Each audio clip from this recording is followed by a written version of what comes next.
تمہاری کتاب اور دی آخری ہے کہ ہو خاتم الانبیاء کملی والے، دو عالم تمہارا ہوا کملی والے کہ تم ہو حبیب خدا کملی والے۔ ایک چارٹ ہے اس جسم کا، اس کو وہ دینا جو اللہ اس کا رسول کہتا ہے۔ پھر دوسرا ہے جسم کے ساتھ روح کا، روح باقی رہتی ہے، جسم مٹی میں مل کے خاک ہو جاتا ہے، صفر ہو جاتا ہے۔ اس کی غذا دو چیزیں ہیں، وطور سینین وہذا البلد الامین، وطور سینین وہذا البلد الامین۔ اور مجھے قسم ہے طور سینین کی، یعنی جہاں تورات اتری، وہذا البلد الامین، اور مجھے قسم ہے اس مکہ کے امن و امانت والے شہر کی جہاں قرآن اترا۔ تو دو جگہوں کا تعلق روح کے ساتھ ہے، ان کو بعد میں ذکر کیا ہے۔ ایک طور سینا جہاں پہلی کتاب تورات اتری، اور ایک مکہ جہاں آخری کتاب قرآن اترا۔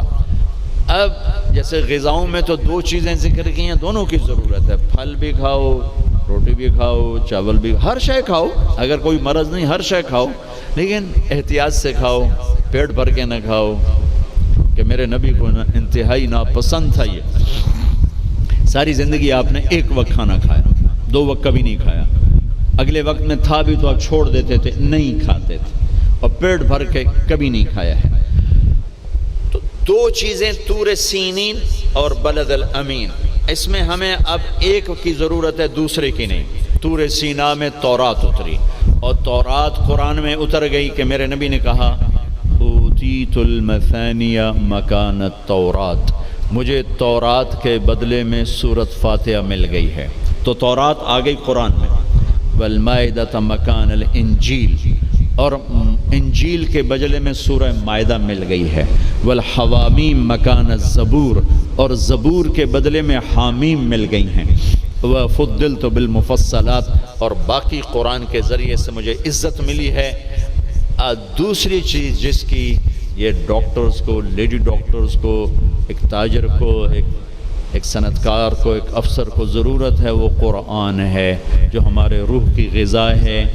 قرآن سے آشنائی کے قرآن کیا کہتا ہے، یہ اللہ کا پیغام ہے، ھذا بلاغ للناس، لوگوں تک پہنچانے کے لیے ہے، اور اس کو اللہ تعالیٰ نے شفاء لما فی الصدور، یہ دلوں کی شفا ہے، ہدی و رحمۃ للمؤمنین، ایمان والوں کے لیے ہدایت بھی ہے اور رحمت بھی ہے۔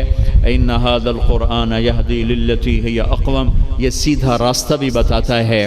یہ وہ کتاب ہے جس کا ٹائٹل ہے لا ریب فی، ساری دنیا کے دانشور جو مرضی لکھیں، کوئی یہ نہیں لکھ سکتا کہ جو کہہ رہا ہوں شک سے بالا تر ہے۔ میرے رب کا فرمان ہے کہ جو کچھ اتارا جا رہا ہے، کہا جا رہا ہے، یہ شک و شبہ سے بالا تر ہے۔ دوسری چیز اس کی ڈاکٹر کو بھی ضرورت ہے، اور تاجر کو بھی ضرورت ہے، عالم کو بھی ضرورت ہے، بچیوں کو ضرورت ہے، آپ کو ضرورت ہے، ایک میاں بیوی کو ضرورت ہے، وہ قرآن ہے۔ قرآن زندگی گزارنے کا طریقہ بتاتا ہے، اللہ سے کیسے جڑنا ہے یہ طریقہ بتاتا ہے، اللہ کے بندوں سے کیسے جڑنا ہے یہ طریقہ بتاتا ہے۔ اللہ سے جڑنے کا ذریعہ ہے کبیرہ گناہوں سے بچنا، اتق المحارم تکن اعبد الناس، کبیرہ گناہوں سے بچو، اللہ کے عبادت گزار بن جاؤ گے۔ اللہ سے جڑنے کا ذریعہ ہے اس کی بندگی اور اطاعت، اور اس کے فرائض کا ادا کرنا۔ اس کے فرائض میں نماز سر فہرست ہے، 700 دفعہ قرآن میں نماز کا ذکر آیا ہے، اور 10 دفعہ اقیموا الصلاۃ وآتوا الزکاۃ، اقیموا الصلاۃ وآتوا الزکاۃ، اقیموا الصلاۃ وآتوا الزکاۃ، 10 دفعہ اللہ نے کہا نماز پڑھو زکوٰۃ دو، نماز پڑھو زکوٰۃ دو۔ عبادات میں مردوں عورتوں کے لیے نماز سب سے اعلیٰ درجے کی چیز ہے۔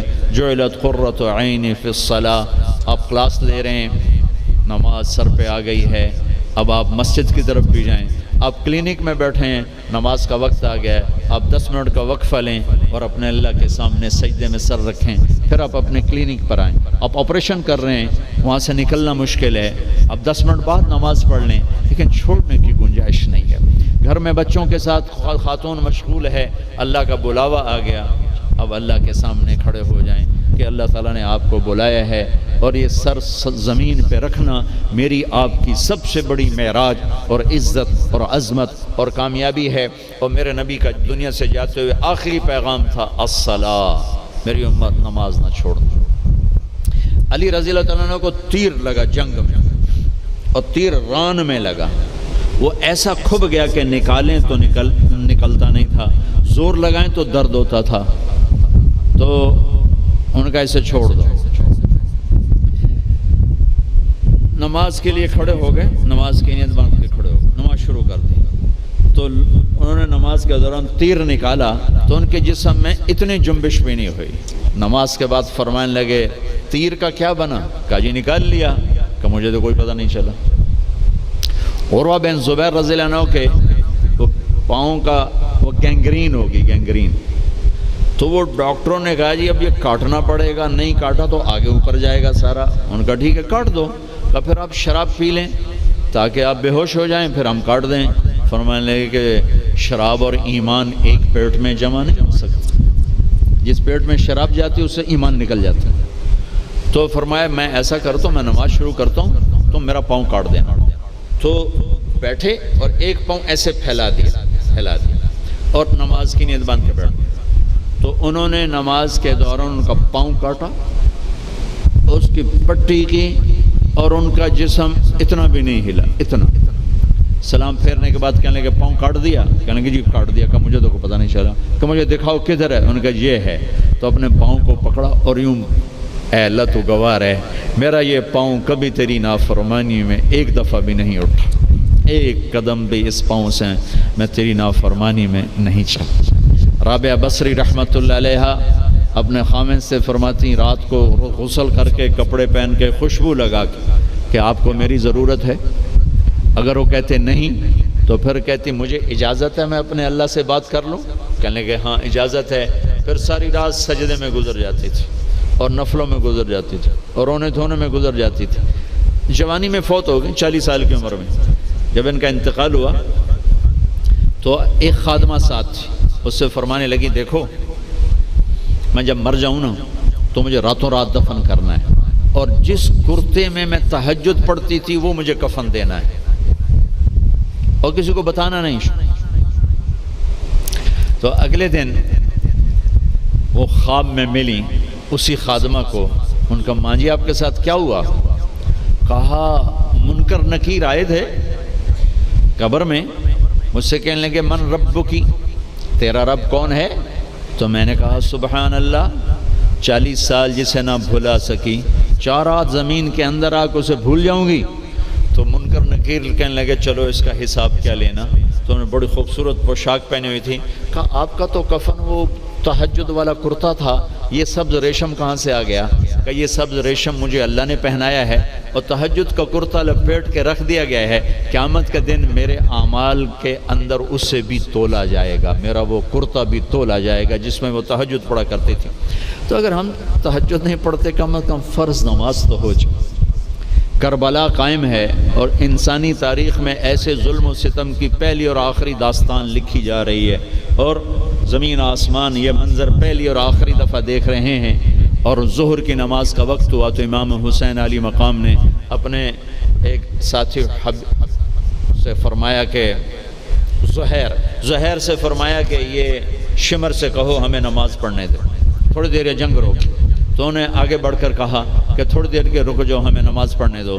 تو شمر نے کہا کہ ہم جنگ نہیں روکیں گے، تمہیں قتل کریں گے ہر حال میں۔ انہوں نے واپس آ کر کہا جی وہ کہتے ہیں کہ ہم ہر حال میں قتل کریں گے۔ ان کا قتل تو ہونا ہی ہے، نماز تو نہیں چھوٹ سکتی۔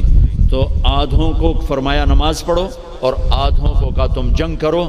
اس خوفناک گھڑی میں بھی نماز نہیں چھوڑ۔ مجھے میرے رب کی قسم اگر امام علی مقام نماز چھوڑ دیتے ان کو کوئی فرق نہیں پڑنا تھا، لیکن یہ فیصل آباد کے ڈاکٹروں کو پیغام ادھورا جانا تھا کہ ویلے کا ویلے چھوڑی جا سکتی ہے۔ یہ پیغام دیا کہ زیر خنجر بھی یہ پیغام سنایا ہم نے کہ کسی حال میں سجدہ نہیں چھوڑا جا سکتا۔ میرے عزیزو بڑے درد سے کہتا ہوں ہمارے 10% سے زیادہ نمازی نہیں ہیں، 90% مسلمان نماز چھوڑ چکے۔ اور جب آدمی سجدے میں سر رکھتا ہے تو اللہ کی قسم تحت الثری تک زمین ٹھنڈی ہو جاتی اور زمین کے دوسرے ٹکڑوں پر فخر کرتے کہ دیکھو میرے اوپر سبحان رب اعلیٰ کے نغمے گائے گئے ہیں اور میرے اوپر اللہ کو یاد کرنے والے کا ماتھا آ کے ٹکا ہے۔